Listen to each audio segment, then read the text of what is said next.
Hola, buenas tardes a todos y a todas. Buenas tardes a todos los que os habéis inscrito a este nuevo webinar gratuito organizado por el Consejo General de Enfermería con su Superior de Formación Sanitaria ISPOS y con la inestimable colaboración de Gilead. Este webinar lleva por título VIH, claves para abordar la comorbilidad desde la consulta enfermera. Forma parte de este ciclo de webinars que hemos hecho sobre una epidemia silenciosa ya desde hace mucho tiempo, que ha cambiado mucho su rostro desde sus inicios hasta la realidad actual, pero precisamente por eso es el momento en que no se olviden, porque sigue habiendo muchísimos pacientes que, si bien no están en la misma situación que estaban hace 40 años, pues tienen sus propios problemas, y las enfermeras y enfermeros sois clave en su tratamiento, en su abordaje. Bueno, no me he presentado, soy David Ruiz Pérez, el director de comunicación del Consejo General de Enfermería, y hoy vamos a tener dos expertos de muchísimo nivel con el que vamos a aprender mucho todos. Pero antes vamos a conectar con Pilar Fernández, la vicepresidenta del Consejo General de Enfermería y directora de ISPOS, quien va a hacer la introducción a este webinar. Adelante, Pilar, conectamos contigo. Hola, buenas tardes a todas y a todos. Es un placer daros la bienvenida, como ha comentado David, en este webinar sobre VIH. Habéis sido más de 1000 personas las que os habéis interesado en esta nueva formación que realizamos desde el Instituto Superior de Formación Sanitaria ISPOS del Consejo General de Enfermería, con la inestimable colaboración de Gilead. Gracias a todas y a todos por vuestra presencia y a todos nuestros equipos, que sin ellos no habría sido posible compartir este momento. A nuestros equipos de ISPOS, de comunicación, de informática y de todo el grupo del Consejo General de Enfermería.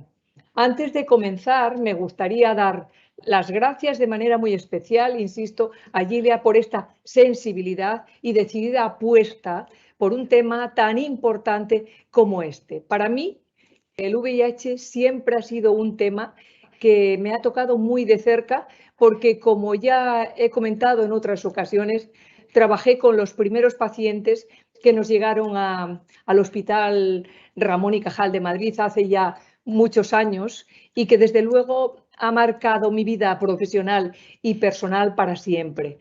Quiero agradecer esta oportunidad que tuve como enfermera de haber compartido con estas personas que han sido maestros y maestras en mi vida. Hace unos meses ya organizamos otro webinar sobre estigma, comunicación con el paciente y muchos otros temas relativos al VIH. En esta ocasión volvemos a juntarnos para analizar y enumerar las claves que debe de tener la consulta enfermera a la hora de abordar la comorbilidad de los pacientes con VIH. La evidencia científica nos ha enseñado que la infección por VIH provoca en muchas ocasiones un envejecimiento prematuro en los afectados. Esto supone que tengan una edad biológica de hasta 5 años más que la de su nacimiento. Paliar estos síntomas, tener una buena adherencia al tratamiento y resolver todas las dudas desde el diagnóstico es fundamental para mejorar la calidad de vida de los pacientes. Nosotras y nosotros, enfermeras y enfermeros, tenemos un papel clave en la atención personalizada a las personas con VIH. Muchas veces tienen preocupaciones, miedos o dudas que no saben cómo resolver. Y nosotros tenemos que convertirnos en su profesional de referencia. Actualmente, el VIH es una enfermedad crónica, pero continúa enfrentándose a un estigma brutal por parte de muchos sectores de la sociedad en la que vivimos. Nosotros, en la consulta, también tenemos una función esencial a la hora de educar y concienciar contra la discriminación. Sobre todo esto y mucho más vamos a tener la oportunidad de compartir esta tarde con dos grandes ponentes de lujo. Os dejo con vuestro moderador, nuestro director de comunicación, David Ruiz Pérez, y con los ponentes María José Fuster Ruiz Apocada, directora ejecutiva de la Sociedad Española de Interdisciplinar de de SIDA, 6 SIDAs, y Jordi Puig-Pla, coordinador de ensayos clínicos de la Fundación Lucha contra las Infecciones del Hospital Germans Trias y Pujol de Badalona. Son una psicóloga y un enfermero. Y sin más, espero que disfrutéis de nuestro webinar y reitero mi agradecimiento más sincero a todos los ponentes, a Gilead, al equipo y de manera muy especial a todos vosotros por vuestra confianza. Buenas tardes y bienvenidos nuevamente. Muchas gracias, Pilar. Muchas gracias por tus palabras. Bueno, vamos a entrar en harina. Enseguida vamos a dar paso a los dos ponentes de hoy, pero antes, porque estos webinars, si se destacan por algo, es por luego la posibilidad de interactuar con los ponentes y poder plantear todas las dudas y cuestiones que queráis. Y para eso es muy sencillo, podéis hacer las preguntas de varias formas, como os explicamos en este vídeo que pinchamos a continuación. A ver el vídeo, adelante. Para enviar sus preguntas, utilice la barra lateral que se muestra a la derecha de su monitor. Si no ve el cuadro de texto, actívelo en la parte superior derecha, icono Preguntas. A continuación, en la parte inferior, encontrará dos cuadros de texto. Introduzca su nombre en la casilla correspondiente y su pregunta en la casilla Haga su pregunta. Una vez planteada, haga clic en el icono de enviar. Perfecto. Bueno, volvemos aquí. Está claro que es muy sencillo hacer las preguntas, iremos a ir ordenándolas y luego se las pasaremos en directo a los ponentes. Y sin más, empezamos con la ponente número 1 del día de hoy, que es María José Fuster, como ha presentado Pilar Fernández, es la directora general de SEISIDA, de la Sociedad Española Interdisciplinaria del SIDA, una sociedad científica de referencia desde hace muchísimos años, donde pues hay todo tipo de profesionales de mucho nivel. Ella, como bien ha comentado Pilar, es psicóloga clínica, es una persona que ha luchado muchísimo desde el punto de vista del activismo y también desde el punto de vista científico, pues contra el estigma, por el bienestar emocional y psicosocial de los afectados, y es una persona que conoce muy bien lo que supone esta infección y es una luchadora y una superviviente. Pero sobre todo, como decíamos, es una persona que está aportando mucha luz desde el punto de vista científico al estigma y a esas lacras que todavía, como comentaba la vicepresidenta, pues siguen haciendo un poco más difícil la vida de estas personas. Sin más, vamos a dar la bienvenida y agradecemos de corazón su participación a María José Fuster Ruiz de Apodaca. María José, ¿qué tal? Buenas tardes. Muchas gracias al Consejo de Enfermería, muchas gracias a Pilar, muchas gracias a David, muchas gracias a todo el equipo por haberme invitado a este webinario en el que, y también a Gilead como patrocinador, en el que tengo el placer de compartir con esos profesionales y esas profesionales tan importantes como son enfermería. Me habéis presentado como profesional de la psicología y lo soy profesora, soy doctora en psicología social, soy profesora de la Facultad de Psicología de la UNED. Soy directora de la Sociedad Española Interdisciplinaria del SIDA, pero sobre todo soy una paciente que vive con VIH desde 1989, es decir, una superviviente de larga duración, en que he tenido la oportunidad de llegar hasta aquí gracias sobre todo a los profesionales de enfermería que me han acompañado durante este proceso. Así que bueno, empiezo mi presentación que se llama Los retos en la comunicación médico-paciente, basados en la evidencia, no porque me haya olvidado a otros profesionales, sino precisamente porque quizás alguno de esos retos que son médico-pacientes se pueden superar o se deben superar desde la enfermería. A lo largo de todos estos años hemos ido pasando por todo, la salud a largo plazo de las personas con VIH pues lleva toda una historia, ¿no? Que es desde diagnosticar, hacer un seguimiento clínico, dar tratamiento antirretroviral. Se ha conseguido llegar a la supresión viral y ahora estamos en un momento en que tenemos la vista puesta después de haber podido controlar todos estos aspectos en lo que es la salud, nuestra salud a largo plazo y nuestra calidad de vida. y en la calidad de vida. Y en este objetivo pues hay muchísimos expertos que estamos alineados, en que hemos hecho declaraciones de consenso internacionales, en donde nos dirigimos hacia ese objetivo que se ha llamado hasta ahora el cuarto 90 y que ahora lo queremos llamar el índice de salud a largo plazo, porque ya hemos superado los objetivos del 90, vamos por el 95 y tenemos que conseguir no el 100 sino el 200%. Y en esos aspectos de calidad de vida pues han implicado muchísimas cuestiones que trascienden, que incluyen aspectos biológicos, pero que también incluyen otros psicológicos y sociales que los profesionales que estáis atendiendo conocéis perfectamente.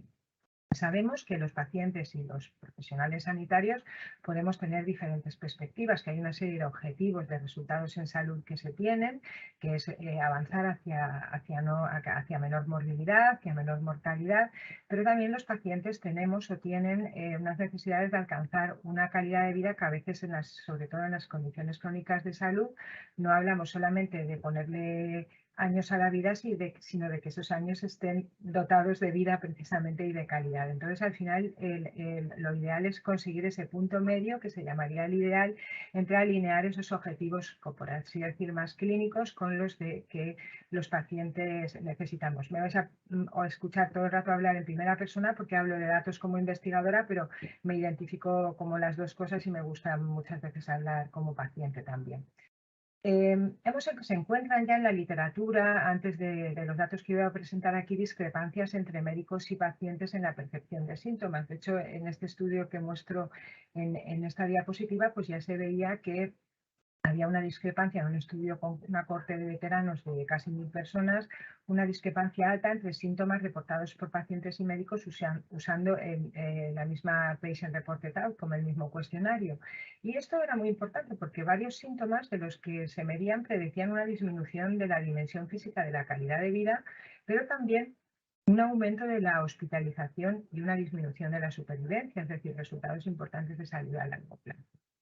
También hemos encontrado en otros estudios que hemos realizado en SEISIDA discrepancias en la identificación de síntomas entre varios métodos de medición. Por ejemplo, pues le preguntábamos en esta diapositiva que os muestro, medíamos por un lado lo que son las condiciones de salud que estaban registradas en la historia clínica y que los profesionales sanitarios que participaron en el estudio revisaban la historia clínica y nos decían si el paciente tenía síntomas, una serie de problemas gastrointestinales, de trastornos del sistema nervioso central o de problemas de salud mental. Le preguntábamos al paciente si tenían diagnosticada una condición de salud de estas categorías y les preguntábamos además a través de una escala de síntomas si tenían síntomas relacionados con esas condiciones de salud. Como vemos, las discrepancias son altas, donde se produce los porcentajes más bajos es en lo que hay registrado en las historias clínicas.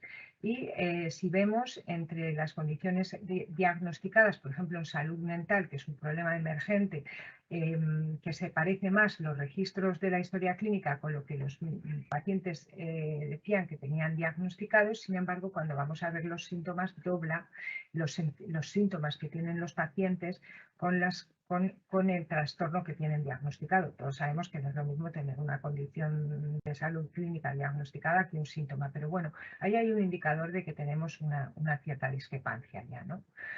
Esto que digo yo, pues no lo digo yo porque soy paciente y porque soy psicóloga social, sino que también lo acaban de publicar profesionales médicos de calado y expertos en nuestro entorno, que han publicado cómo los médicos españoles infradiagnostican síntomas neuropsiquiátricos, comorbilidades neuropsiquiátricas y comorbilidades de salud mental. Con todos estos antecedentes y con el apoyo de Gilead, pues SEISIDA, que hace muchas investigaciones de corte multidisciplinar, pues hicimos un estudio observacional para ver si había concordancia, bueno, entre otros objetivos, entre lo que pensaban los médicos en este caso y los pacientes, administrando dos encuestas paralelas en las que íbamos a mirar una serie de cosas, como las características preferidas del tratamiento antirretroviral o la atención sanitaria, o también la calidad de vida y también los síntomas. Hace no mucho que lo hicimos, a finales del 2020, y también es preciso interpretar los síntomas, aunque son coherentes con lo que venimos viendo, en base a que estábamos también en un año de pandemia aguda, ¿no? No hace falta entrar en las características, solamente deciros que por lo menos siempre entrevistamos al menos a 500 personas con VIH, porque ya sabemos que con esa cantidad reproducimos bastante lo que se aproximaría a la normalidad en cuanto a características epidemiológicas, y que participaron pues alrededor de 100 médicos de España, que es bastante especialistas en infecciosas, o sea, que trabajan en unidades. Cuando preguntamos por la satisfacción del tratamiento antirretroviral, pues mirad, aquí los pacientes estamos más satisfechos de lo que los médicos piensan que estamos, aunque la satisfacción es alta. Es de un notable, según los médicos, de un notable alto, y los pacientes llegamos a estar en una medida casi de sobresaliente con el tratamiento antirretroviral. Así que esto está genial. Cuando nos ponemos a preguntar por las características del tratamiento antirretroviral, claro, llegamos a un momento en que la efectividad del tratamiento es muy grande, ¿no? Y cada vez más. Entonces tenemos que ir ya, se va ajustando en otros parámetros para poder hacer esos tratamientos crónicos de manera más llevaderas y que produzcan más satisfacción. Entonces, pues bueno, hemos visto que las características del tratamiento preferidas tanto por pacientes como por médicos eran la eficacia y la baja toxicidad, pero cuando se comparan el grado medio de importancia de las características del tratamiento, porque esta escala mide grado de importancia, aparte de que sumáramos el porcentaje, pues vemos que ahí hay algunas discrepancias. Por ejemplo, los médicos valoran que es más importante la eficacia y la baja toxicidad que los pacientes, aunque ambos consideren que son muy importantes.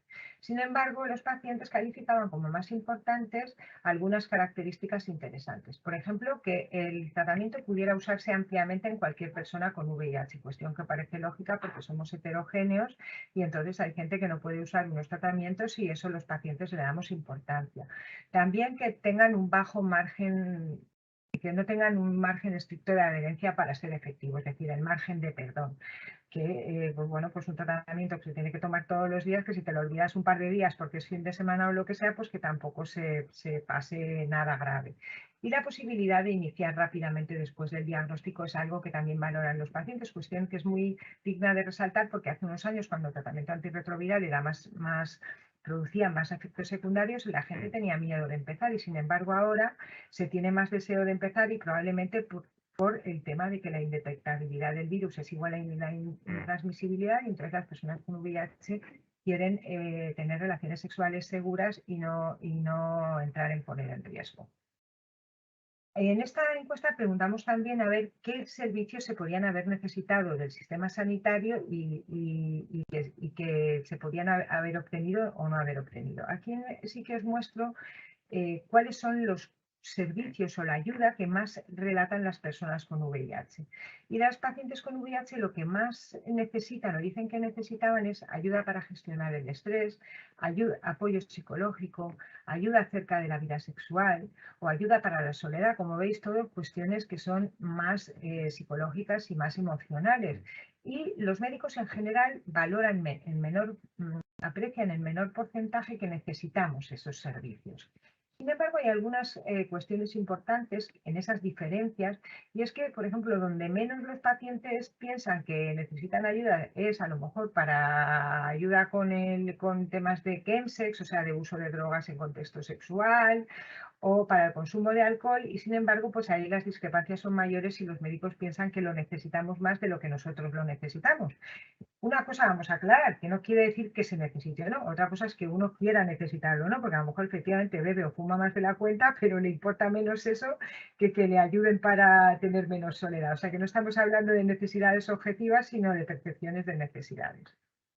Pasamos también la escala de síntomas, el HIV Symptom Index, que es ampliamente utilizado, y esto lo vemos consistentemente, independientemente que fuera en 2020, que los síntomas que más se reportan por los pacientes con VIH son los nervios y la ansiedad, la tristeza y la depresión, la fatiga y la falta de energía, y ya después la dificultad para dormir, y después ya vendrían los dolores. Y vemos aquí también las diferencias de porcentaje en la estimación, o sea, cómo hay una diferencia de más del doble entre la estimación de médicos que piensan que tenemos ansiedad o que tenemos tristeza o que tenemos fatiga o falta de energía, de lo que es reportado por los pacientes. También en este cuestionario no solamente se pregunta por la presencia del síntoma, sino también el grado en que nos molesta, ¿no? Y igualmente, pues encontramos entre médicos y pacientes discrepancias en el grado de molestia, por ejemplo, en el sueño, en los problemas capilares, en los dolores, en los problemas respiratorios o en los problemas en la piel. Los pacientes estiman más molestia, que nos molestan más de lo que los médicos creen que nos molestan.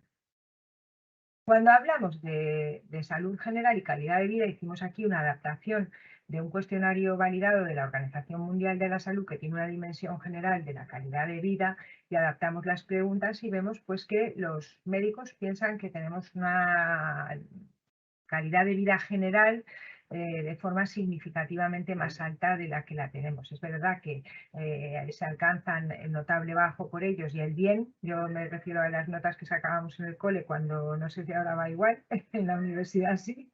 Y creo que podemos aspirar a más calidad de vida, pero en cualquier caso parece que los médicos lo valoran mayor que lo que subjetivamente nosotros lo creemos.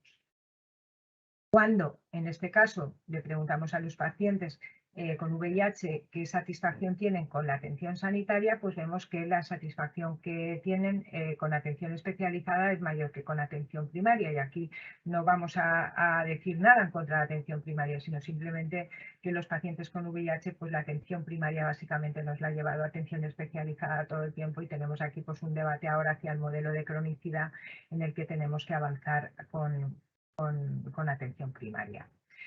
La satisfacción, ¿por qué la medimos? Porque la satisfacción es algo muy importante y tiene unas relaciones muy, muy significativas en la calidad de vida. Y si vemos esta tabla de correlaciones, pues vemos que la satisfacción con atención primaria tiene una relación positiva con el tratamiento antirretroviral.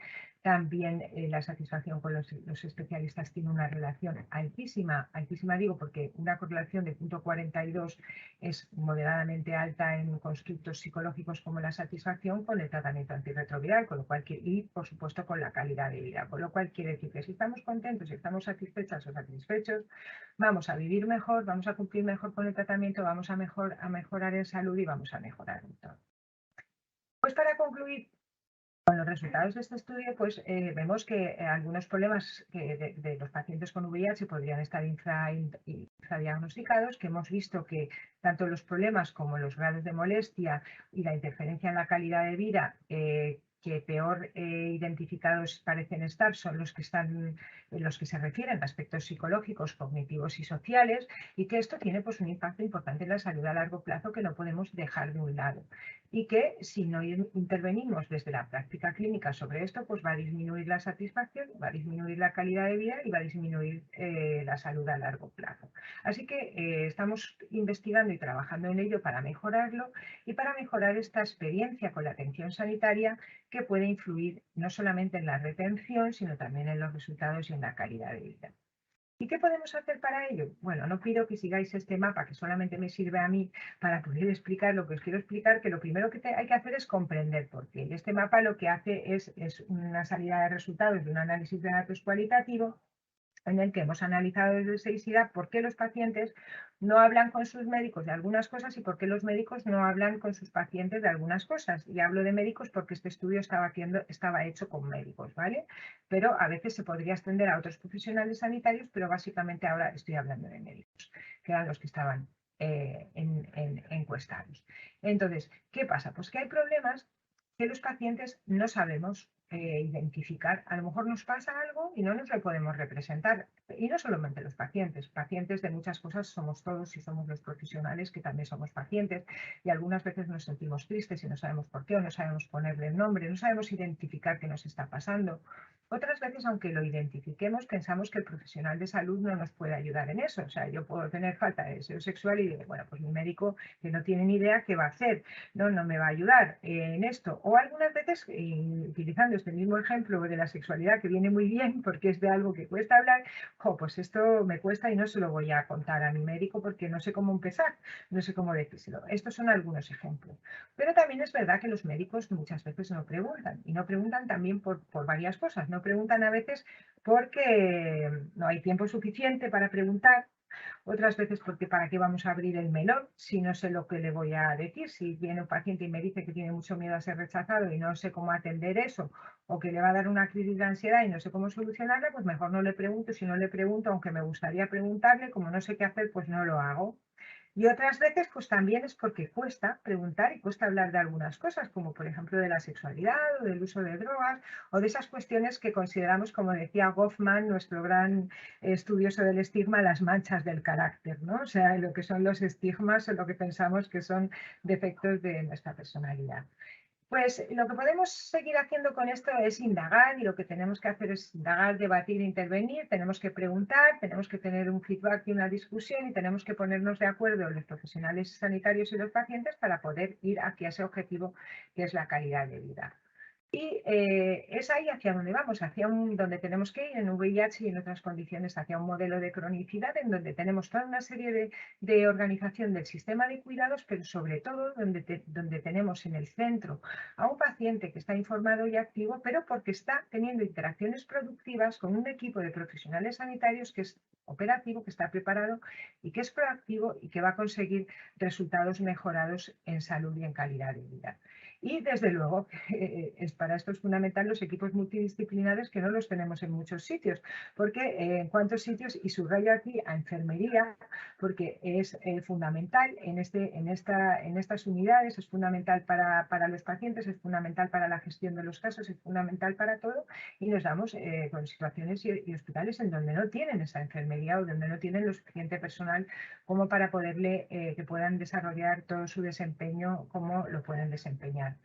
Y nos tenemos que poner en el centro, atendiéndonos a los pacientes y coordinándose con el resto de los profesionales sanitarios. Es mi compañero y mi enfermero Jordi Puig.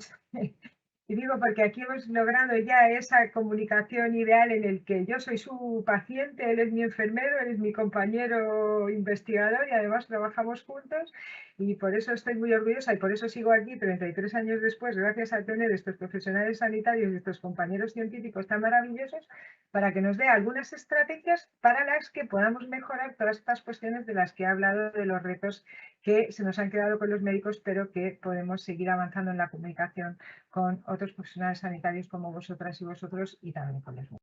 Así que muchísimas gracias a todas por la atención, y a todo el equipo y todas las personas que trabajan en estas investigaciones con nosotros. Gracias.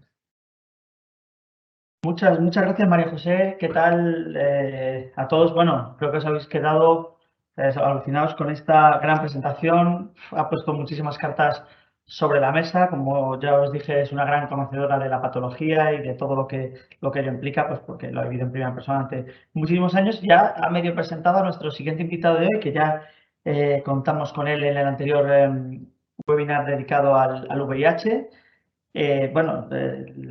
Jordi Puig tiene un currículum también nada desdeñable, porque además se dedica a coordinar los ensayos clínicos de la Fundación Lucha contra las Infecciones del Hospital Germans Trias y Pujol de Badalona y en Barcelona. Estamos hoy con el puente aéreo entre Barcelona y Madrid.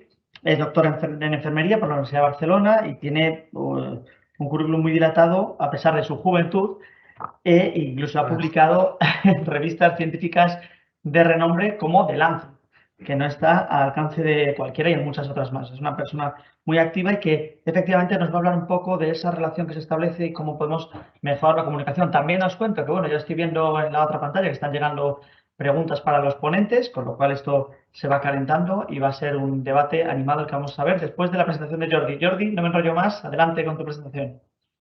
Perfecto.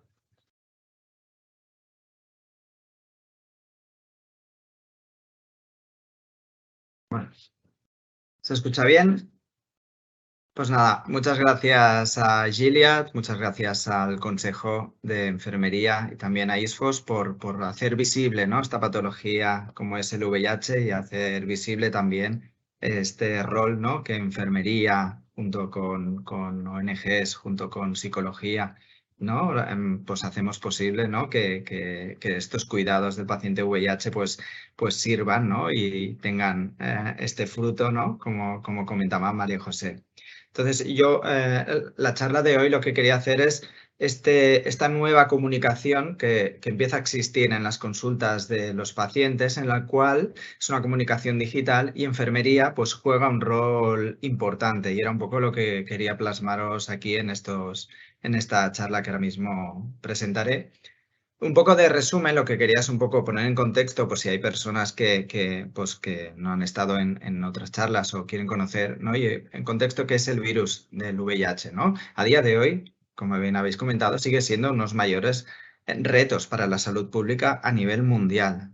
La cronicidad de esta enfermedad, junto con el hecho de que los pacientes infectados por el VIH tienen mayor tasa de supervivencia, pues ¿qué favorece? Pues que aparezcan nuevas comorbilidades, asociadas o no al propio tratamiento o al propio virus, pero también al propio proceso de envejecimiento natural.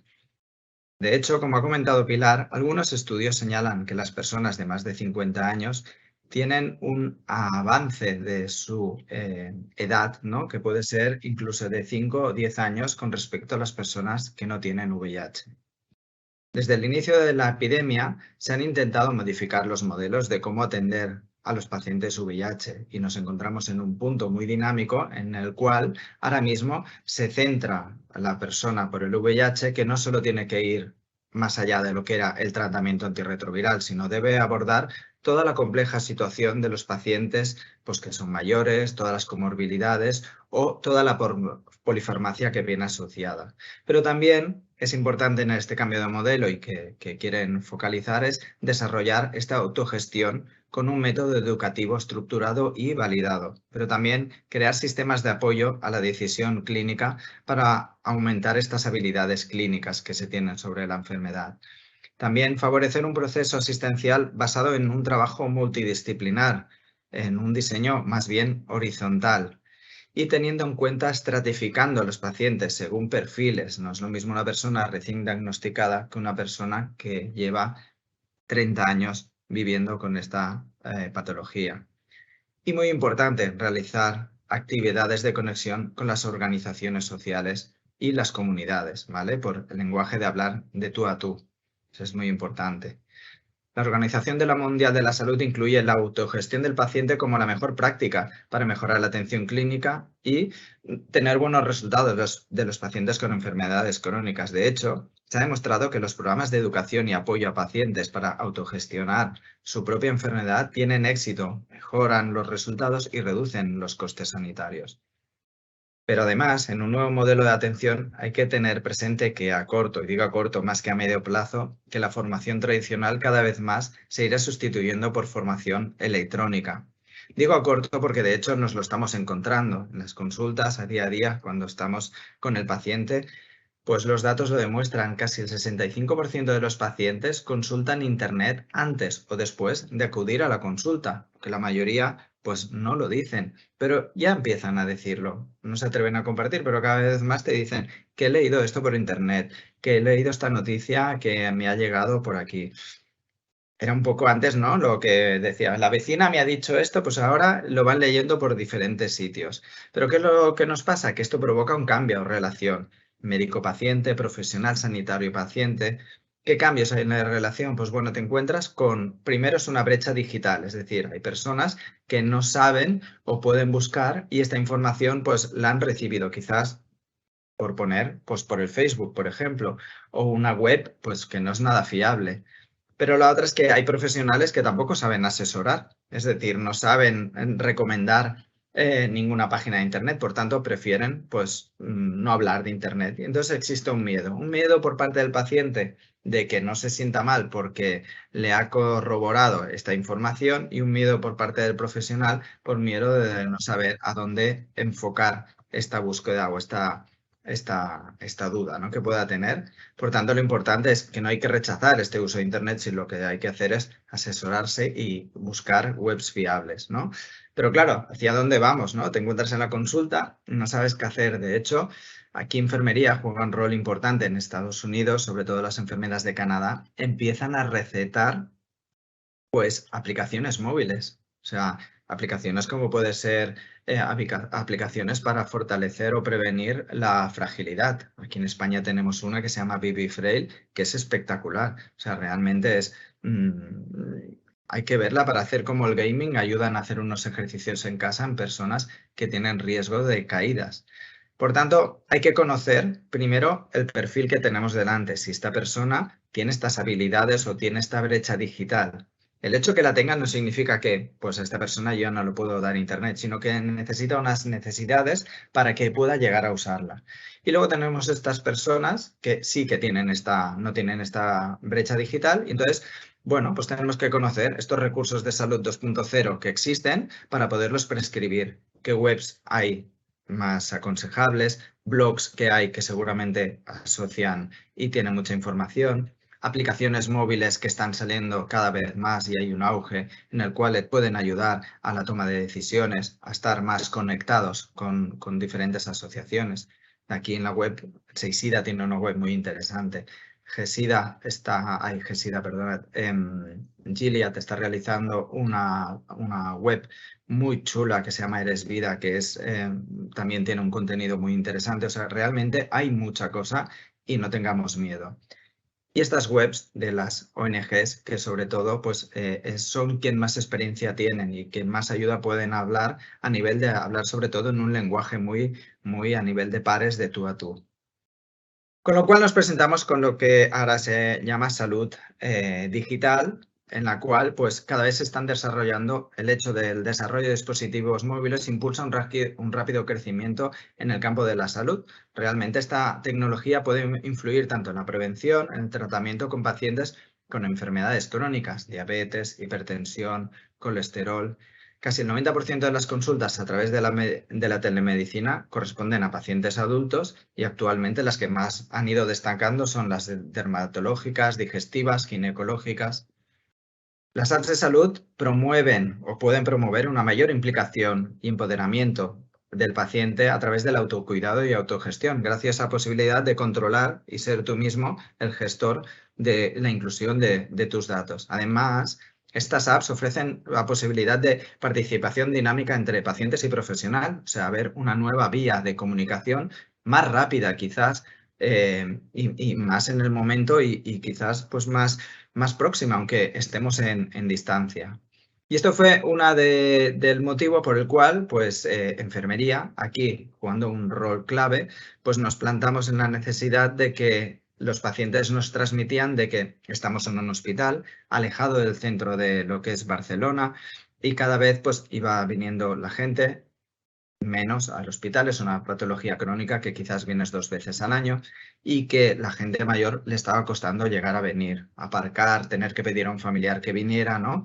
Y muchas veces de las consultas que venían, pues quizás se las podrían ahorrar porque no era una urgencia y contactar por teléfono era muy difícil.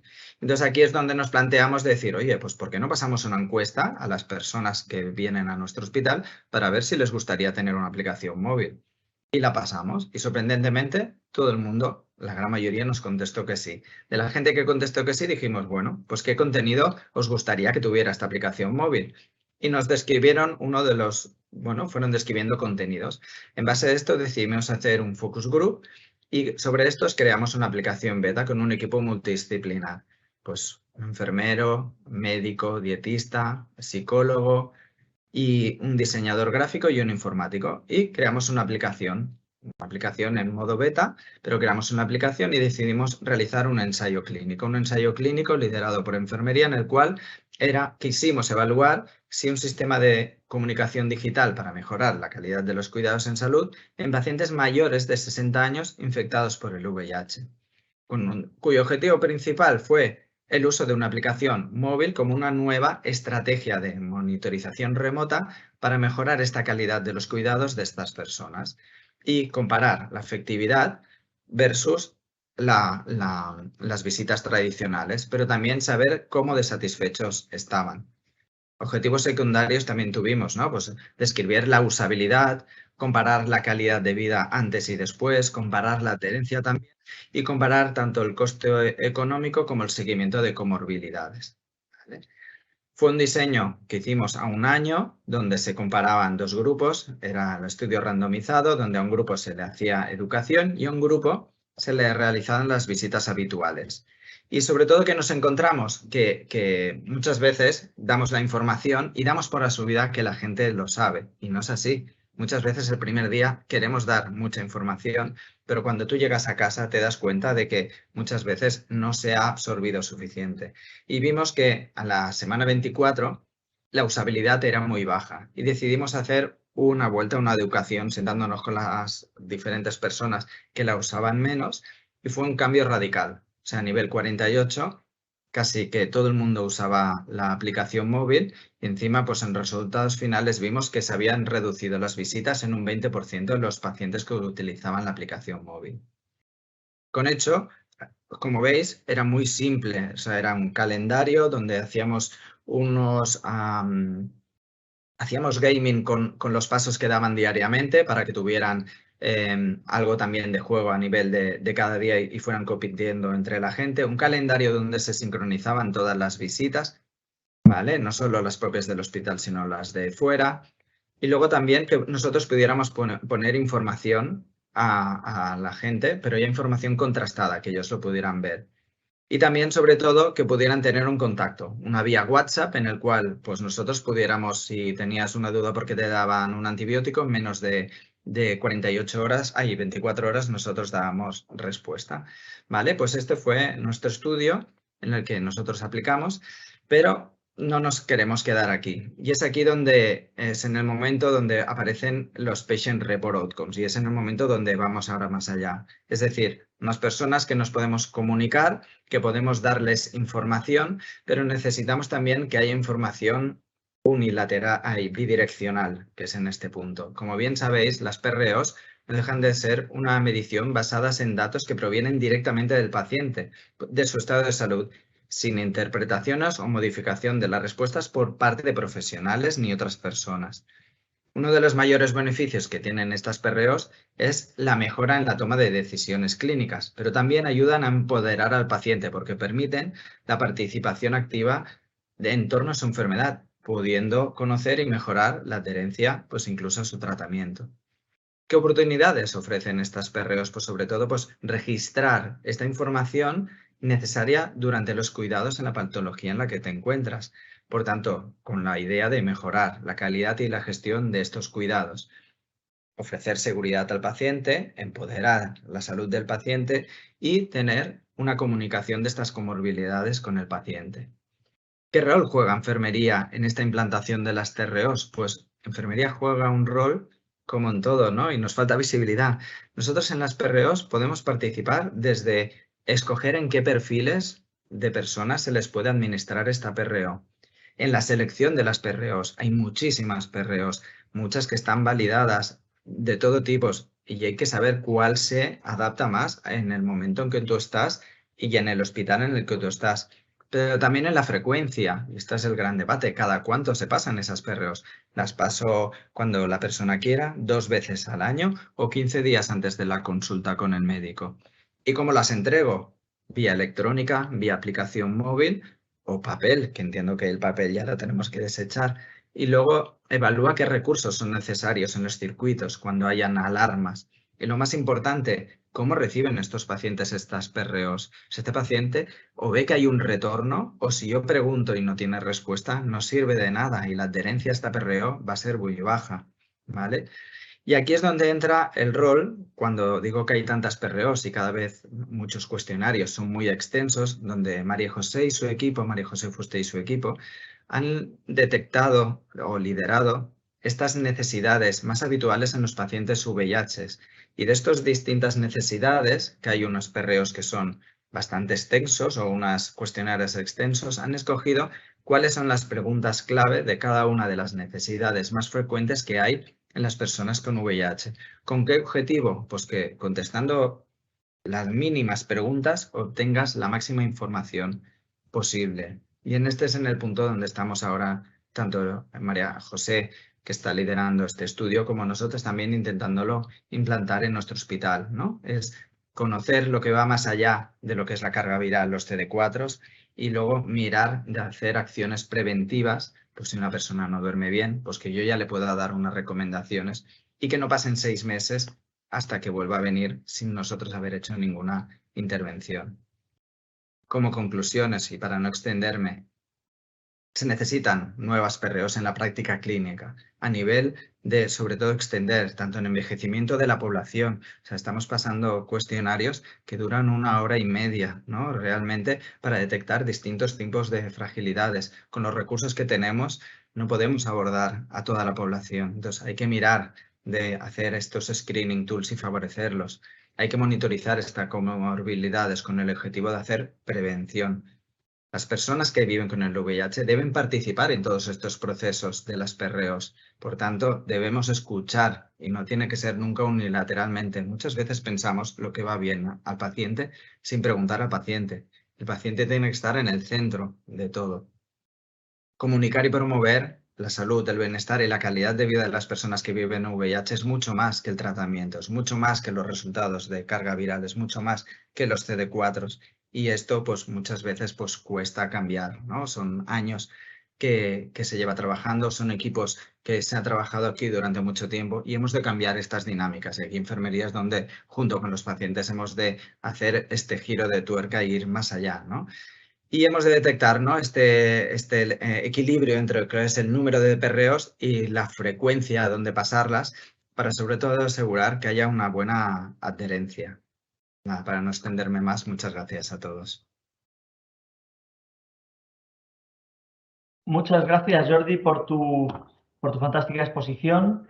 Ya hemos puesto muchísimos temas sobre la mesa. Aquí están cayendo también las preguntas que ahora vamos a ir haciéndoos poco a poco. Pero antes de nada, queríamos comentar a todos los que estáis aquí viendo asistiendo a esta formación que Gilead, el patrocinador que colabora con nosotros en este webinar, ha puesto a vuestra disposición de forma gratuita una serie de documentos de interés y de materiales que pueden ser de utilidad para la relación con los pacientes, a los que se accede cualquiera que quiera acceder a ellos puede acceder escaneando el código QR que estáis viendo en la pantalla y también una dirección web por si queréis directamente o no os funciona. Y ahí hay una serie de documentación promovida por Gilead, no es comercial, no es de producto, hablamos simplemente de materiales para profesionales sanitarios que se ofrecen de forma gratuita por parte de ellos y como colaboran con nosotros,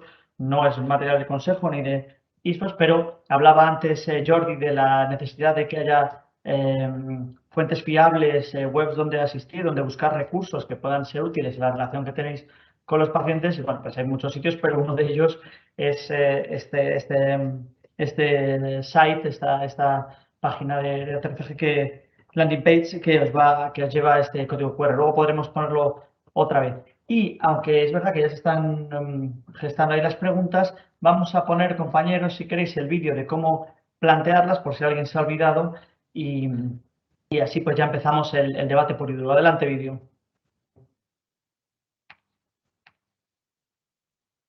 Para enviar sus preguntas, utilice la barra lateral que se muestra a la derecha de su monitor. Si no ve el cuadro de texto, actívelo en la parte superior derecha, icono Preguntas. A continuación, en la parte inferior, encontrará 2 cuadros de texto. Introduzca su nombre en la casilla correspondiente y su pregunta en la casilla Haga su pregunta. Una vez planteada, haga clic en el icono de enviar. Perfecto. Bueno, pues vamos sin más a algunas de las preguntas que nos están haciendo los asistentes. Empezamos con una que ha comentado también Jordi y María José. Adherencia al tratamiento, tan importante en esta patología.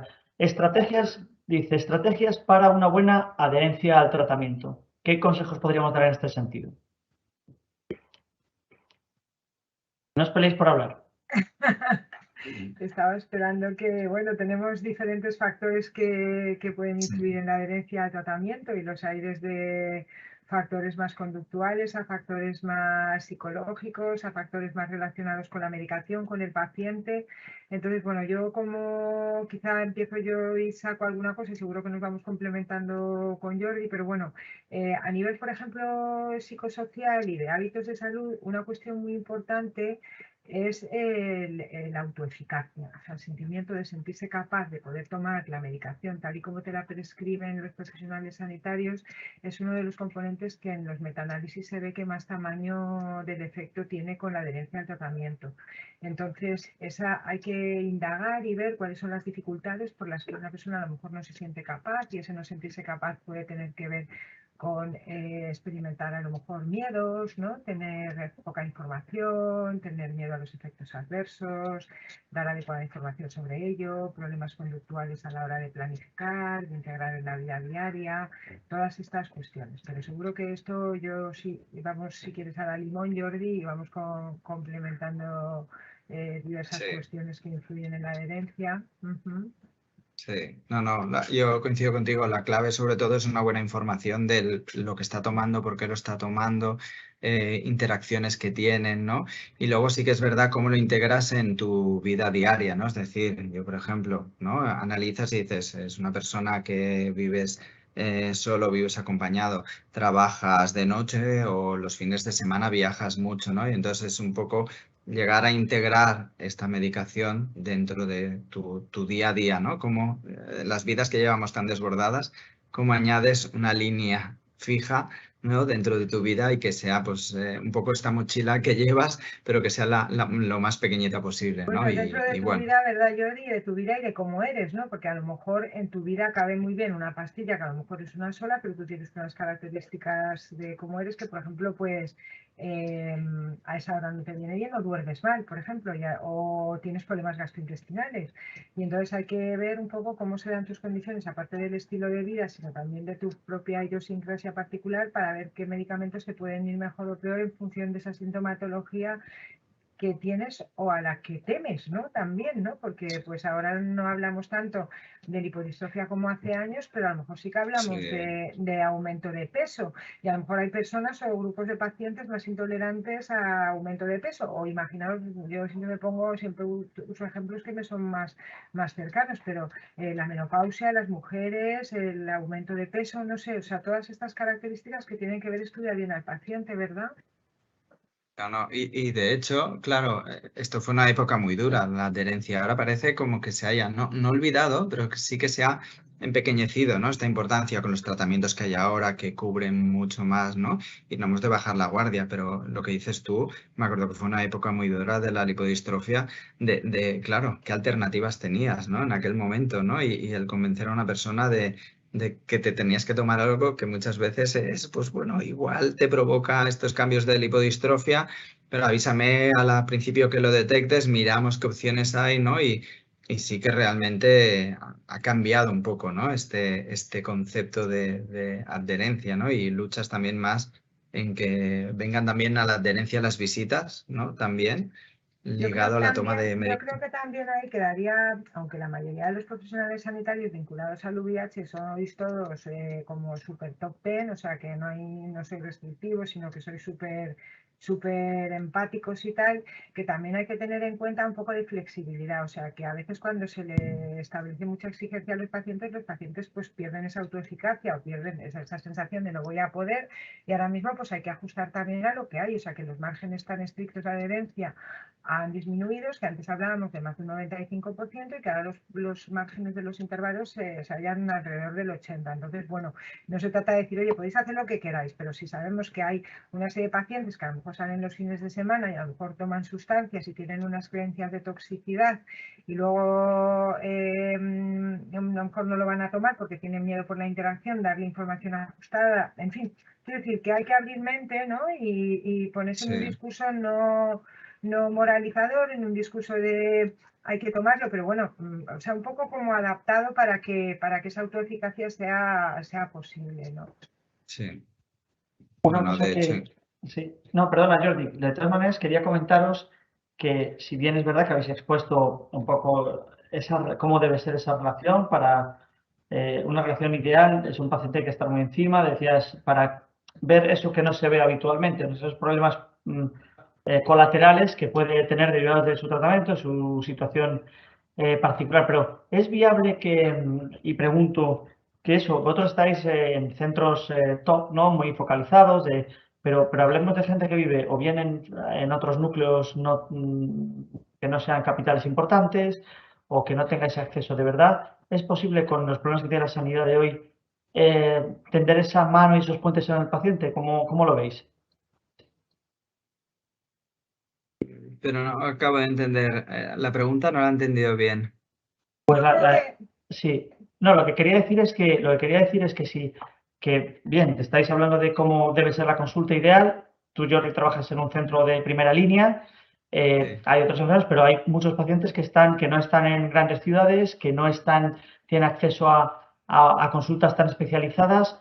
¿Creéis que ahí sí se puede pretender esos puentes o hacer esas recomendaciones para estar encima del paciente y de sus problemas? ¿O que es utópico pensarlo tal y como está la sanidad hoy en día? Yo creo que, Buena a ver, pregunta. ahora Jordi, buena pregunta. Efectivamente, no va a ser igual, no son los mismos los recursos que se tienen en todos Sí. los hospitales. Eso Jordi lo dirá de mejor manera y además Sí. yo conozco perfectamente ese centro como conozco otros, ¿no? Pero a lo mejor, aunque no se tengan todos los servicios en el mismo centro, sí que hay una serie de cosas que sí que se pueden, porque profesionales preparados, aunque sean menos, puede haber en todos los sitios porque la formación tiene que llegar a todos, ¿no? Y luego hay una serie de cuestiones que se pueden resolver a lo mejor con lo que hablaba Jordi de las Patient Reported Outcomes. O sea, una persona puede estar en un entorno rural e incluso a lo mejor es mejor, porque no se va a atrever a decirle a su médico a lo mejor que toma drogas, o no te va a tener una enfermera o enfermero más empático para hablar de esto, pero a lo mejor si en esa app que le saca el algoritmo y el gaming y tal y le dice que no sé qué, le dice, pues tú te tienes que organizártelo así. Es un suponer, ¿no? Pero y luego hay toda una serie de recursos y de redes de apoyo que no solamente se están en los hospitales, que es la comunidad, donde también puede haber derivaciones y donde hay en otros entornos entidades comunitarias que además gracias a toda la telemedicina o teleasistencia de webs podemos llegar a dar una serie de información al paciente que suple a lo mejor esas carencias sin quitar la reivindicación, que yo estaría también, pena no pude haber podido estar en Madrid allí entre tantísima reivindicación de que hay que nutrir obviamente la sanidad, ¿no? Profesional. Luego, Jordi seguro que habla con más criterio que yo en ese aspecto. Sí, no, la verdad que sobre todo años así que se veía mucha diferencia entre lo que era un hospital grande versus hospitales pues más comarcales o más pequeños, ¿no? Sobre todo con los nuevos tratamientos que llegaban pues vía ensayo clínico y solo tenían oportunidad.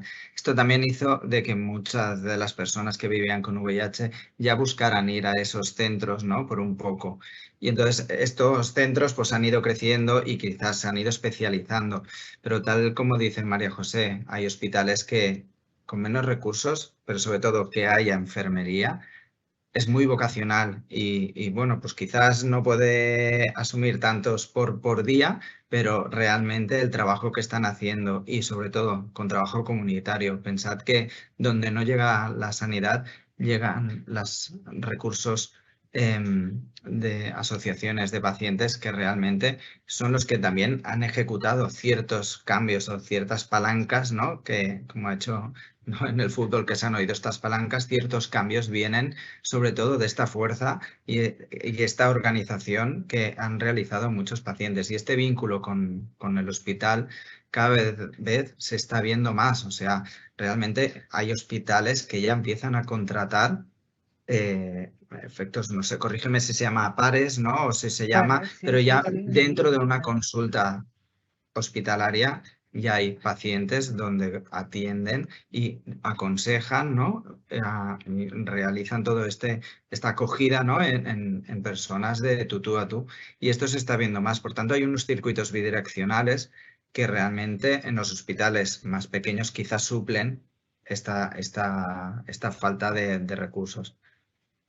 Muy bien, voluntad, la voluntad hace mucho. Tengo otra pregunta por aquí que dice, ¿es la salud mental el gran problema de estos pacientes en la actualidad? ¿Creéis que sí o hay otras preocupaciones mayores? ¿Dirás tú, Jordi? Pues sí, pues mira, de verdad es que yo creo que la salud mental post-COVID ha afectado a mucha gente, ha afectado a profesionales sanitarios, ha afectado a pacientes, ¿no?, que se han encontrado solos en hospitales, ¿no?, y que solo faltaba esto, ¿no?, encima más a más, ¿no?, y encima las personas más vulnerables eran las personas inmunodeprimidas, entonces no sabías qué iban a pasar, ibas a llamar a un hospital y era imposible contactar por el hospital porque no había manera, ¿no?, y estabas como ahí desamparado, ¿no?, y entonces salud mental es un problema que está creciendo, los números lo dicen, y luego pues hay patologías crónicas que realmente pues es una carga que llevas durante muchos años, ¿no? Entonces, pues sí, es un problema. ¿Cómo medir si es un problema o no? Porque muchas veces se habla, ¿no? Y se dice, la salud mental es un problema que hay, pero ¿quién lo está midiendo? ¿Quién, no? Y aquí es donde entra un poco, ¿no?, el María José, ¿no? María José es donde todo esto se quiere medir mediante pues las PROs también pueden ayudar un poco a cuantificar, ¿no? No a cualificar, sí a cuantificar esta gravedad o esta no gravedad de que haya a nivel de hoy en el día a día que vivimos, ¿no? Y entonces, pues bueno, la respuesta sí que hay. El cuánto y el no cuánto, pues bueno, es un poco los estudios, ¿no?, que realizan. Hay mucho, yo diría, Sí. hay mucho en la población general, como Sí. muy bien dices, post-COVID, que bueno, que lo había antes del COVID y ahora pues post-COVID la enfermedad mental es algo que ha estado creo que tan estigmatizado de siempre, sino como el VIH, con una estigmatización crónica, ¿no?, en que la población hemos sido capaces de decir se nos ha roto una pierna, pero si tenemos depresión no lo decimos tan fácil, o sea que el estigma asociado a la salud mental ha estado ahí. Entonces, bueno, afecta a toda la población, pero de manera particular ha afectado siempre a las personas con VIH, no ahora, ha afectado siempre por las condiciones que revisten al VIH en cuanto a que es una condición ahora crónica de salud, pero que ha pasado por muchas etapas en las que ha habido que afrontar muchísimas cuestiones, desde diagnósticos en un momento dado con muchos estresores de muerte, de medicamentos duros, con un componente social muy grande de estigma y de soledad, cuando el apoyo social es uno de los protectores más grandes que hay de la salud mental y donde nos vamos encontrando con diferentes procesos en el camino dependiendo del tiempo que lleves viviendo con VIH, que se habla pues de procesos de estrés postraumático complejos a ansiedades más de un tipo o de otro, ¿no? Y entonces eso está ahí. ¿Y qué pasa? Que estaba ya, lo que pasa que antes teníamos otros objetivos, había que luchar por sobrevivir, ¿no? Y a los pacientes con VIH siempre nos importó la salud mental, pero como profesionales sanitarios pues había que conseguir bajar la carga viral o adaptar al tratamiento antirretroviral, la toxicidad, y ahora por fin podemos centrarnos en esos objetivos. Entonces es un problema grande, es un problema en toda la población y es un problema que viene no solamente de los estresores crónicos del VIH, sino también de la propia neurotoxicidad que tiene el VIH y que va afectando con la inflamación y que genera esos problemas de salud mental, como también hay problemas de neurotoxicidad de ciertos fármacos que unido todos, pues a veces no sabes cómo abordarlo, ¿no? Como por ejemplo los problemas del sueño, que son súper prevalentes y que dónde está antes, la ansiedad o el problema del sueño o el huevo o la gallina. Entonces hay problemas de recursos de salud mental para toda la población, no solamente para personas con VIH. Entonces pues nos encontramos con que a veces profesionales sanitarios dicen, yo ¿para qué voy a querer saber si un paciente mío tiene una ansiedad subclínica si no sé dónde mandarlo? Entonces, pues estamos en ese, no solo medir, sino qué hacemos, dónde mandamos y tal, pero hay que empezar, obviamente. Una cuestión que nos plantea también una persona que no deja su nombre, dice, ¿cómo gestionar, pero hablamos de la comunicación médico o enfermero-paciente, pero cómo gestionar la comunicación con la familia? ¿Cómo manejáis la relación con el entorno del paciente? Bueno, pues normalmente en las primeras visitas cuando atiendes siempre le sugieres quién tiene en su entorno, en el cual él pueda también pues acompañarle en esta patología, ¿no? Y muchas veces pues es de las primeras cosas que más cuesta, pero nosotros siempre se lo ofrecemos y muchas veces pues te vienen el familiar para que le expliques, ¿no? De mano directa, ¿no? Pues un poco es qué significa tener VIH, cómo convivir o cómo afrontarlo, cómo explicarlo a niños si tienes que explicarlo, cómo explicarlo a familiares. De hecho, es de las cosas que sobre todo, pues a raíz de este estigma que aún sigue existiendo y de esta poca visibilidad, ¿no?, que se está teniendo por diversos motivos que ahora quizás tampoco vienen a cuento, pues es de las cosas que aún a día de hoy pues sigue costando naturalizar, ¿no? Es decir, un cáncer, pues quizás lo compartes con quien tú quieres que tú compartas, pero sabes que, bueno, que es como se afronta de diferente manera que el decir que tú tienes VIH, ¿no? Que quizás tengas personas o pierdas amistades o puedas incluso perder trabajos, ¿no? Por el hecho de decirlo, ¿no? Y decirlo a familiares, sobre todo es importante un poco compartirlo con alguien. O sea, lo que no puede ser es que te lo quedes tú solo, porque si no, de alguna vía tiene que salir. Entonces, pues bueno, no es fácil. Entonces, es acompañarla en este momento de decirlo y ofrecer la posibilidad de nosotros participar de esto. ¿Y María José, algo que complementar? Bueno, yo he atendido en otros momentos, he trabajado en la atención directa a personas con VIH, pero mi trabajo se ha centrado mucho más en cómo capacitar para el afrontamiento, para la revelación del VIH y para disminuir todo ese estigma internalizado y poder vivir de una manera más visible y más dignamente la infección.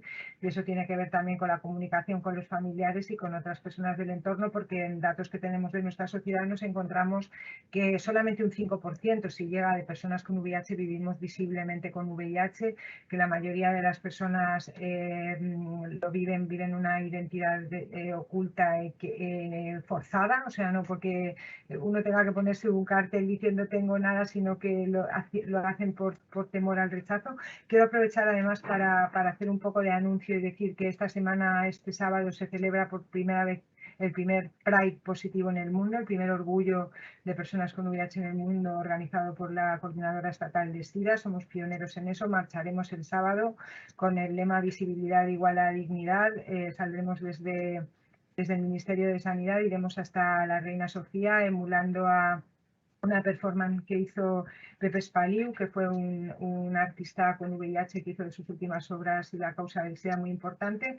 Y bueno, pues tenemos que estimular, yo trabajo más en estimular, en trabajar todos esos problemas que hay en el ambiente que pueden hacer que una persona, que no todo el mundo te puede acabar diciéndolo, porque obviamente están ambientes muy hostiles en donde va a ser, pero trabajar todo eso, todos esos sentimientos, cómo se ha internalizado el estigma a lo largo de todos estos años, cómo se ha podido llegar a que una infección, un fenómeno natural, se haya llegado a convertir en un desorden moral y social de este calado. Esto solamente ha ocurrido con el VIH, porque si bien es cierto que el cáncer y otras enfermedades que también estuvieron estigmatizadas en el pasado, mucho, generan siempre ansiedad existencial, porque nos ponen delante de nuestra vulnerabilidad y genera rechazo. Pues todo el simbolismo que ha acompañado al VIH con el estigma y pues es algo que ocurre especialmente en esta infección y forma parte fundamental del trabajo que hay que hacer para la comunicación con los seres queridos. Sí. De hecho, el otro día en el Congreso que hubo del SIDA me quedó una frase, ¿no? Que es, hay unas 100.000 personas viviendo con VIH en España y en sí es que de las que tú conoces, ¿no? Serían 1 de cada 6 o 1 de cada 7, ¿no? Que en teoría están dentro de tu entorno que pueda tener VIH, ¿no? Pero realmente ¿cuántas conoces, no? Y entonces tú dices, pues de tu entorno igual no conoces a nadie y realmente tienen que haber. Por tanto, este es el qué, ¿no? Es decir, esta falta de visibilidad, ¿no? De este tipo de esta patología, ¿no? Y entonces es un poco...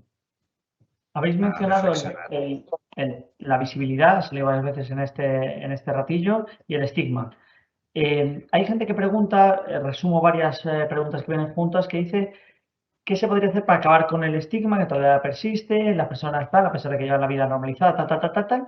Pero si hay que, si más visibilidad del VIH y más como el tema del Pride positivo o otro tipo de campañas que ya no sé si se hacen tanto, ayudarían a acabar con el estigma o no, o tenemos que hacer otra estrategia totalmente diferente, que no sea solo la visibilidad.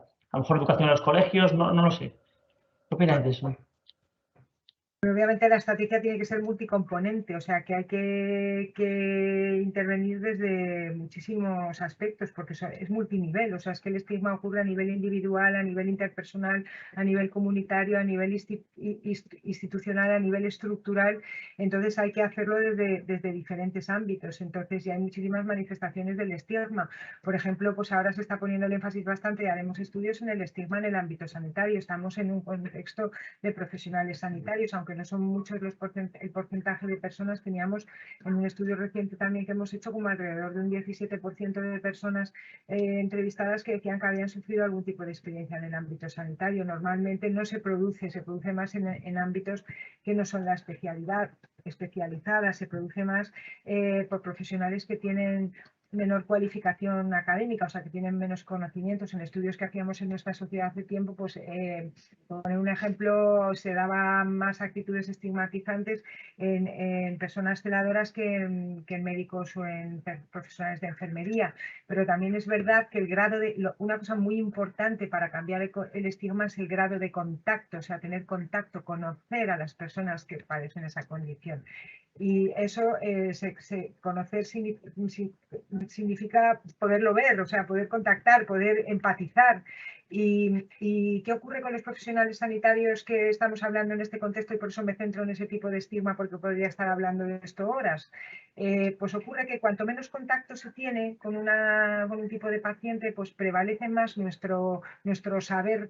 Nosotros tenemos como dos concepciones, la concepción que tenemos como personas y las creencias que tenemos como profesionales. ¿Cuál se hace más saliente? Pues dependiendo, si tenemos menos contacto con esa patología, prevalecen más nuestros prejuicios personales, mientras que si tenemos más contacto con esa patología, prevalece más nuestro saber científico. Entonces, por ejemplo, en el caso del ámbito sanitario, incrementar el contacto con personas con VIH, que primaria conociese más a personas con VIH que otras profesiones, dentistas, que donde no lo dicen, a lo mejor las personas con VIH pues favorecería. Entonces hay que hacer estrategia multinivel, pero obviamente la visibilidad de esta manera tan activista la hacemos las personas que nos podemos permitir salir reivindicando la dignidad de otros compañeros porque hemos podido superar o porque tenemos una protección diferente. Ahora lo que sí que tenemos es que ayudarles a que no vivan escondidos, ¿no? Que eso es una cosa horrible, ¿no? Vivir con culpa y escondido siempre, pues es una cosa que es muy deteriora mucho.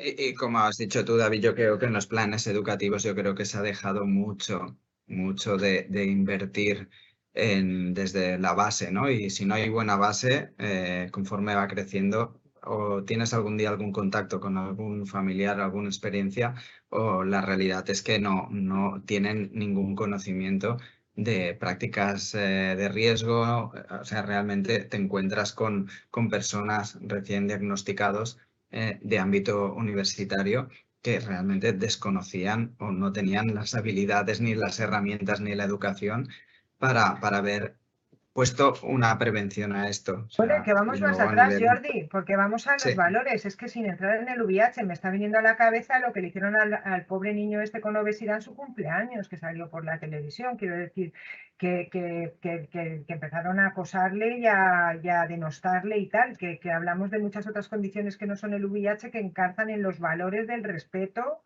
a cualquier condición, ¿no? O sea, que este era un niño que celebró su cumpleaños, si no lo diste de ver, pero bueno, da igual, que con obesidad, que salió en la televisión y tal, donde empezaron a insultarle en la fiesta de su cumpleaños porque tenía obesidad y tal, y salió en la televisión. Pero que igual con la obesidad, pues ha pasado con los profesionales sanitarios en la pandemia de COVID, que los han echado, o sea, que se trata también de valores, ¿no? O sea, no es solo de VIH. Perfecto, pues sí, la verdad es que no hay muchos frentes donde la gente sufre de forma totalmente absurda. Bueno, he comentado que Pablo y Jorge Tello son los que nos preguntaban por el tema este de reducir el estigma. Tengo aquí una pregunta de Carmelo que me parece curiosa. Dice, ¿por qué se sigue llamando unidad de infecciosos? Me parece que tiene una connotación negativa. ¿Qué opináis al respecto? Breve, por favor.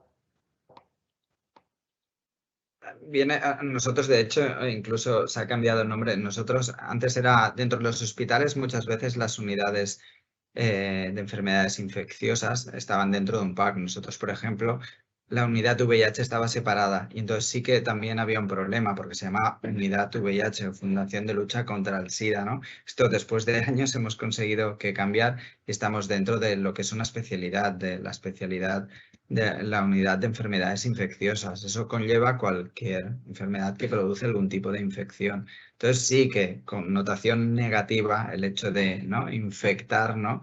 Es aquello de, bueno, sí, pero yo creo que es más dentro de a nivel médico y cómo actúa el virus y al final no deja de ser un virus. Yo creo que está encabido dentro de aquí. Y es un poco más que nosotros mismos hemos visto que infeccioso significa, ¿no?, contagioso, ¿no? Y muchas veces lo hemos asociado con connotaciones negativas. Ahora nosotros tenemos una persona que puede venir por una infección de la uña de un pie y te viene allí a visitar a la consulta, ¿no? Y ya está integrado, que es un poco lo que queríamos nosotros, porque muchas veces la sala de espera de allí era la sala de espera de las personas sidosas, para decirte. O sea, ha habido insultos, ¿no? Pero estamos normalmente apartados en un ala del hospital donde intentaba la gente pasar poco por allí. O sea, hemos llegado hasta este punto. Entonces, el hecho que sea infeccioso es todo, que suene negativo, yo creo que en el fondo es algo pues, que está dentro de un pack, dentro de una disciplina médica y de hecho incluso ahora se está luchando por conseguir esta especialidad, ¿no? Que María José ahora estaban también involucrada en ello. Sí, sí, yo estoy de acuerdo contigo. Antes eran unidades de VIH, unidades de enfermedades infecciosas, son enfermedades infecciosas. Otra cosa es fuera del hospital que se intente evitar ese tipo de terminología y no hablar de personas infectadas, hablar de personas con VIH. Otra cosa es la representación colectiva de la persona, de la palabra infección, y otra cosa es dónde está ubicado en el hospital, que supone un avance y no un retroceso. Bien, muchas gracias. Interesante pregunta también la que nos plantea Irene. Punto de vista de sexo, ¿creéis que las mujeres se enfrentan a un estigma todavía mayor que los hombres y necesitan más apoyo o creéis que es indiferente ahora mismo la cuestión de si eres hombre o mujer? Bueno, los datos que tenemos en general siempre apuntan a que las mujeres puntuamos peor en todo. O sea, que en general los datos de calidad de vida son peores en mujeres y los datos de estigma son peores en mujeres. Sin embargo, también hay algunos datos, algunos estudios que apuntan. Por ejemplo, ayer estaba haciendo una revisión sobre calidad de vida que parece que en algunos estudios se había encontrado que, por ejemplo, la resiliencia o el crecimiento postraumático se encontraba en mayor medida en las mujeres que en los hombres. O sea, que no es todo poner que las mujeres peor. Pero sí que hay toda una serie de condicionantes de vulnerabilidad que nos sitúan que sitúan a las mujeres y dependiendo dónde en una peor situación. De hecho, yo hablando de los ensayos clínicos, históricamente las mujeres con VIH incluso han tenido menos oportunidades de participar en ensayos clínicos. Entonces, sí que han jugado una diferencia de género que se está cambiando más, pero que cuesta, ¿no?, en que los resultados de los ensayos clínicos aparezcan pues resultados separados por género y estudiados bien, ¿no? Históricamente las dosis de fármacos, la misma vacuna del COVID está estudiada solo con hombres, ¿no? Y entonces las dosis o las toxicidades habitualmente siempre han sido superiores en mujeres, ¿no? O sea que sí, que sigue existiendo la diferencia. Acabas de mencionar, es que va todo enlazado. El tema COVID, hay dos preguntas relacionadas con la pandemia. Una, en relación COVID y VIH, ¿se ha evidenciado que el VIH que podría ser un factor protector frente al COVID o no hay evidencia científica? Hubo mucho debate con esto. La verdad que fueron noticias que fueron cambiando en el tiempo. Primero se decía que sí, que incluso unos fármacos que se tomaban, que eran inhibidores de la proteasa, podían incluso prevenir. Incluso se llegaron a hacer algún ensayo clínico con alguno de los fármacos. Pero luego los últimos resultados que hay, y la evidencia ha descrito que en principio no parece ser realmente demostrado. No sé si María José tienes algunos más recientes, pero no. Lo que tengo, a ver, lo que sé es que no había diferencias en vulnerabilidad, de que hubiera mayor vulnerabilidad por tener VIH. Sí que es verdad que con el tema de las comorbilidades más, que lo que tú dices es así. Y sí que tenía entendido que se hizo un ensayo en profilaxis preexposición con un fármaco en concreto y que sí que parece que los resultados apuntaron a que ese fármaco podría actuar como profilaxis preexposición de la COVID, pero no el VIH en sí, sino ese fármaco en particular en el estudio que se hizo desde el Ministerio de Sanidad. No sé cómo habrán quedado los resultados finales, pero creo que es un estudio que está publicado y que algo pero no el VIH, ese fármaco. Ajá, vale, el fármaco, no la infección. En esta misma línea, hablábamos, se ha comentado que con la pandemia, pues diabéticos, hipertensos, todo tipo de pacientes crónicos han visto, y pacientes oncológicos, por supuesto, también han visto detenido el seguimiento por parte del profesional, han tenido dificultades de acceso a consulta presencial y telefónica de cualquier tipo, y que eso se ha traducido pues, en una peor evolución. ¿Ha pasado lo mismo? Nos pregunta, nada, es anónima, con las personas en... Esperanza Martín, con las personas que siguen un tratamiento para el VIH, también el seguimiento ha sido peor, habéis notado peor adherencia y que esos pacientes han sido una víctima colateral más de esta pandemia que hemos vivido. Seguro que ha sido una víctima, seguro, porque de las primeras cosas en las que se reubicó la gente fue de las consultas externas. O sea, separaron todas las consultas externas y se focalizaron en centrar en la parte más aguda, ¿no? Y entonces fue de lo primero que se recortó. Depende de cada hospital. En los hospitales quizás grandes, aquí por ejemplo en el que estamos nosotros, pues hay una fundación privada en el cual se usaron recursos de la fundación privada para no parar la atención al paciente, y entonces se envió la medicación antirretroviral por correo, se intentó atender todas las visitas telefónicas y entonces tuvimos esta suerte aquí donde está. Seguro que otros hospitales hicieron lo mismo, pero estoy convencido que otros hospitales, y lo sé porque no sé si llegaron a salir datos, ¿no? Incluso de hospitales que quedaron desamparados, personas con VIH sin poder visitarse, sin poder atender, incluso teniendo dificultades para recoger medicación. No sé De todas si tú, maneras, María José. bueno, más que de hospitales hay otros factores, obviamente sin duda ha estado toda la población.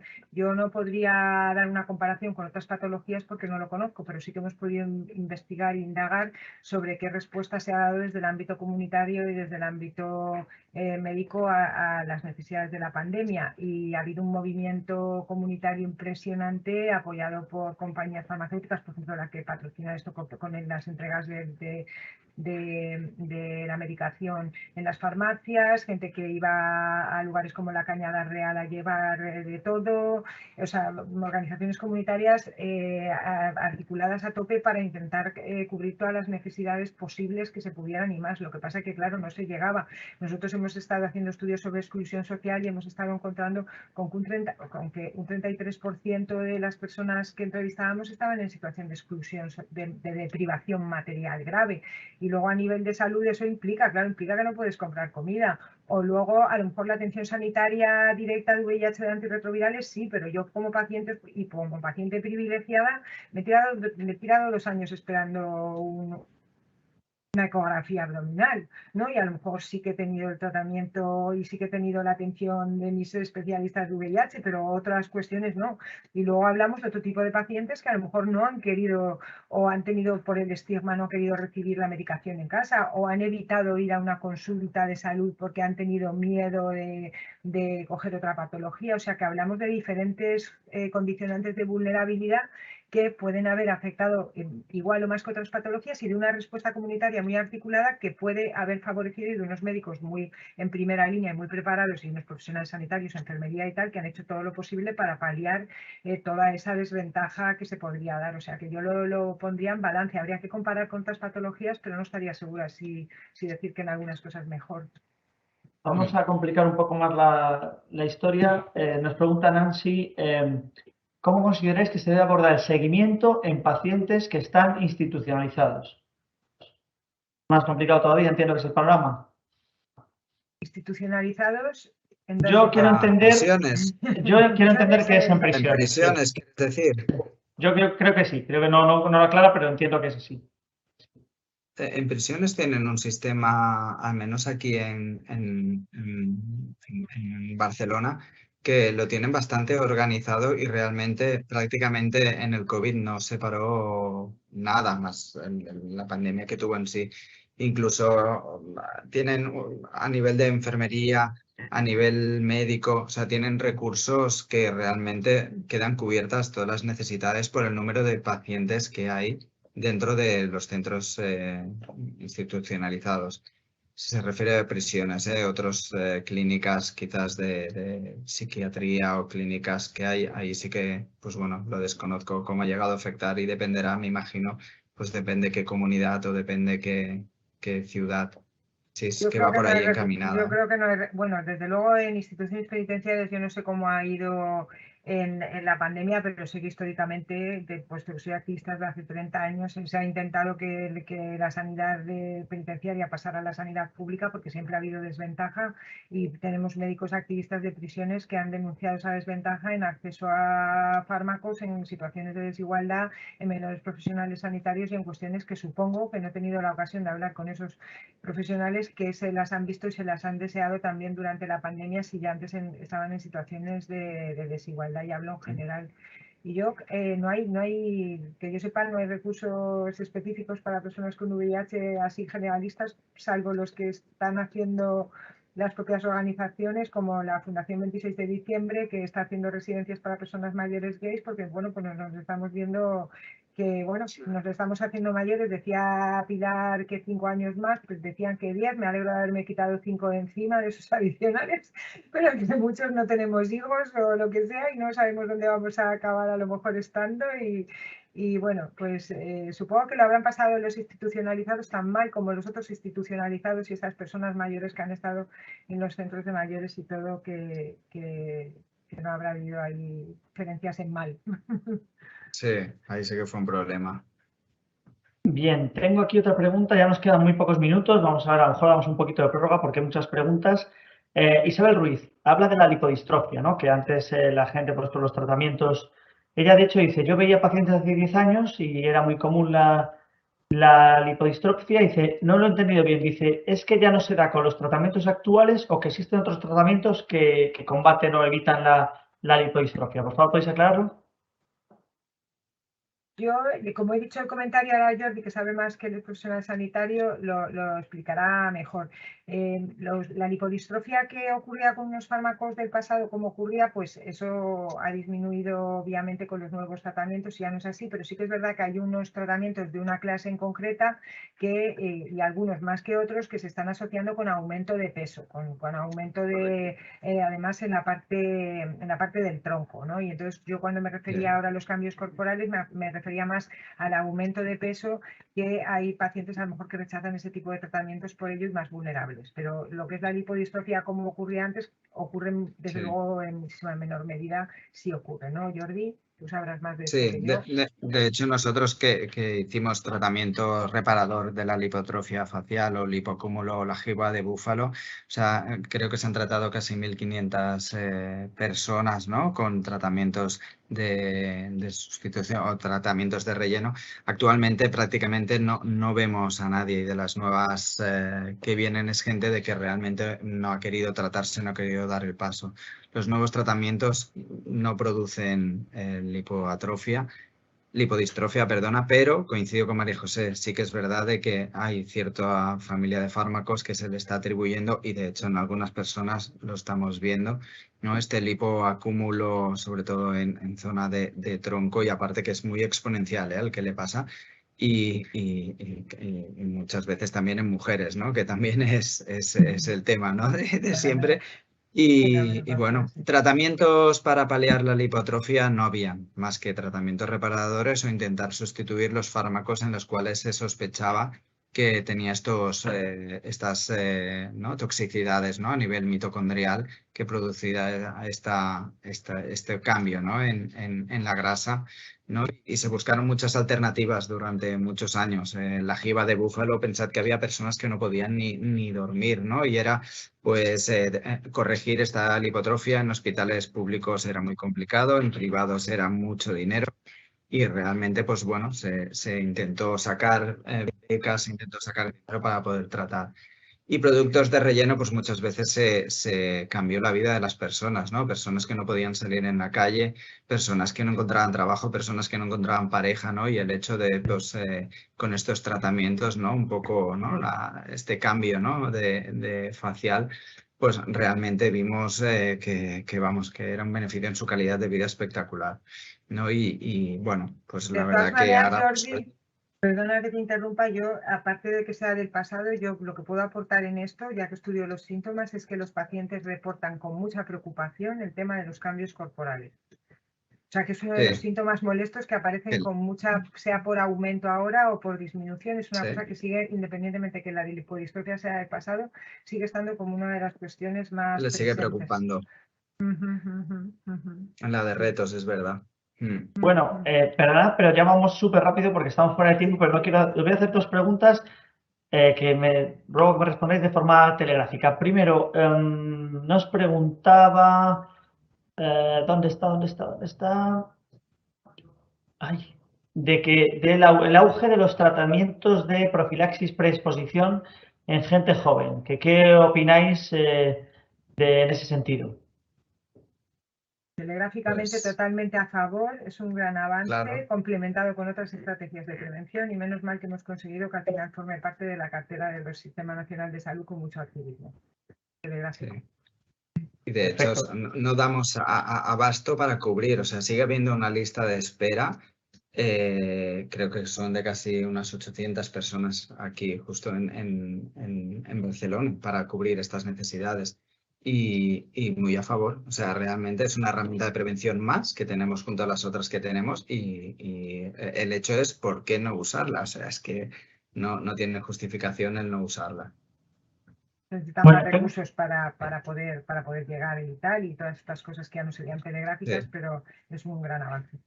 sí, pero hay que evitar esa larga lista de espera. Bueno, vamos a acabar hablábamos de estrategias innovadoras en visibilidad y hay alguien que propone una idea que no sé qué opináis de ella. Dice, vista la capacidad de viralidad entre gente joven y la popularidad del género musical reggaetón, que dice esta persona que detesta profundamente, porque las letras animan a conductas de sexo, abuso de drogas, opulencia, sumisión de la mujer, abuso de alcohol e incluso del juego como ocio, ¿veríais positivo hacer la letra de una canción de este género que explicara factores de riesgos, adaptar con ritmos de este tipo y hacer mensajes que pudiesen contribuir a reducir el estigma o sea, combatir un poco con las propias armas de la música que escuchan los jóvenes hoy en día? ¿Qué veis? ¿Cómo lo Pues veis mira, eso? yo ¿Si lo quiero proponemos a CESIDA o algo? ¿Qué hacemos con eso? bueno, Cecilia se ha adelantado hace tiempo a esto y aunque no Hice un rap. os quiero recomendar que escuchéis a Arcano, Sí, Arcano. que hizo un rap maravilloso, que vamos, lo escuchas y se pega y que contra la discriminación que merece muchísimo la pena. Arcano ha hecho de muchas otras cosas, también de la obesidad, ¿no? Que hablaba antes porque él lo fue de joven y bueno, que tenemos que seguir insistiendo, pero que ya se ha empezado, o sea que totalmente a favor de que hay que ir haciendo por esas vías, sí. Muy bien, En bueno, contra de la intolerancia, sí. creo que se llama, por si alguien lo quiere apuntar. Sí. Arcano contra la intolerancia o algo así. Fue de hace unos años, pero me acuerdo que es una buena canción. Y bueno, intentaremos luego, si la encontramos, la ponemos en el chat para que la gente mientras la busca Ángel, y Ángel que claro, no quiere acabar porque es una persona muy comprometida con el tema del SIDA, que es nuestro compañero que está detrás de las cámaras, y me dice, hace una pregunta más. Y bueno, pues hago una pregunta más. Dice, gestantes VIH, ¿qué hallazgos de estudio hay para evitar infección fetal de inmunoglobulinas, vacunas u otras? ¿Qué sabemos de eso? ¿Qué novedades hay? A día de hoy el tratamiento, o sea, creo que lleva años que no nace ningún niño con VIH. Hay muchas herramientas de prevención ya establecidas dentro del circuito de las visitas durante el embarazo y luego hay unos tratamientos que se administran a nivel intraparto y en el bebé se le da también medicación y a día de hoy no hay ningún niño positivo que haya salido. Yo creo que en los últimos, ahora no te sabría decir, pero en los últimos 10 años quizás, ahora no lo sé exactamente. A nivel de estudios o de tratamientos hay muy pocos porque realmente estudiar ensayos con embarazadas por la baja incidencia que hay ahora, pues realmente no se ha estudiado. Y con lo efectivo que es los tratamientos que hay a día de hoy, pues con esto realmente queda cubierto. Perfecto, bueno, pues buenas noticias, no todo, es verdad que la ciencia da sus frutos. Se va a poner, ya hemos encontrado el vídeo de Arcano para ponerlo, para que lo compartáis, porque es una canción que ayuda mucho y ya veremos si del rap pasamos al reggaetón. Quiero recordar, antes de que acabemos, vamos a poner, por favor, compañeros, el código QR donde podéis solicitar materiales informativos que pueden ser de utilidad en la consulta enfermera y todo tipo de información fiable de una web que tiene Gilead y que ellos os enviarán la información, os enviarán el vínculo para poder descargarlo. Es un link que no tiene que ver con el Consejo de Enfermería ni con ISFOS, es propiedad de Gilead, pero como sabemos que es información fiable y con garantías, pues quien esté interesado puede visitarlo y compartirlo y bueno, pues nunca está de más contar con estas herramientas. Y sin más, nos hemos retrasado un pelín, pero no mucho. Podríamos estar mucho tiempo. Creemos que en estos webinars tarde o temprano volveremos en otras iniciativas de formación del Consejo General de Enfermería, de ISFOS y también con la colaboración de Gilead. El año que viene podremos hacer nuevas iniciativas que vendrán muy bien, tanto para pacientes como para profesionales. Y sin más, quiero agradecer explícitamente este ratito que nos habéis dedicado, María José Fuster, directora general de SEISIDA, Jordi Puig, enfermero coordinador de ensayos clínicos en tema VIH. Vuestros conocimientos son muy vastos y el problema es que pido perdón también a todas las personas que nos han hecho preguntas, se han quedado unas cuantas sin responder, pero bueno, habrá buenas oportunidades y hemos tocado distintos palos, que es de lo que se trataba. Muchas gracias a nuestros ponentes, ha sido un verdadero placer y a todos vosotros que habéis estado ahí viéndonos y que os apuntáis a este tipo de formaciones, pues os recordamos que estamos a vuestra disposición, que seguiremos trabajando en esta línea para trabajar en la formación continuada, online y presencial y de cualquier forma, siempre que hagamos un bien a las enfermeras, a los enfermeros y a otros profesionales sanitarios que también sé que se apuntan a estos webinars porque están muy bien. Nada más, os deseo buenas tardes y nos vemos pronto aquí en esto. Ah, no, una cosa, mañana probablemente ya esté colgado todo el webinar con las ponencias y con todo en el canal de ISFOS, en el canal enfermero del Consejo de Enfermería, para quien no haya podido verlo, pues pueda tener la oportunidad de repasarlo en diferido. Aunque ya las preguntas pues no las puedo hacer, pero tiene las ponencias que tienen un gran valor. Nada más por nuestra parte, un abrazo a todos y buenas tardes. Buenas tardes, muchas Muchas gracias. gracias a todos.